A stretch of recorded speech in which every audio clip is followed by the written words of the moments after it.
do you think? Less talk, less sleep, less food, Yeah. and less interaction with people, and more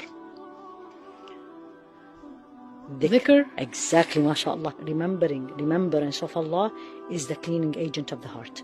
Any form of remembering Allah, reading Quran, memorizing, asking Allah for forgiveness, doing morning and evening adhkar, saying subhanallah, reflecting on the nature, and you say, Ya Allah, Subhanallah. what beauty is this?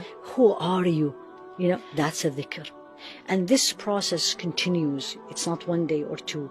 And you will see yourself gradually changing. Much more calmer, much more appreciative of what Allah gave you, less complaining, which is the problem of these days. Yeah. Less complaining, less attached to the material things. If you have it, alhamdulillah. If you don't have it, alhamdulillah.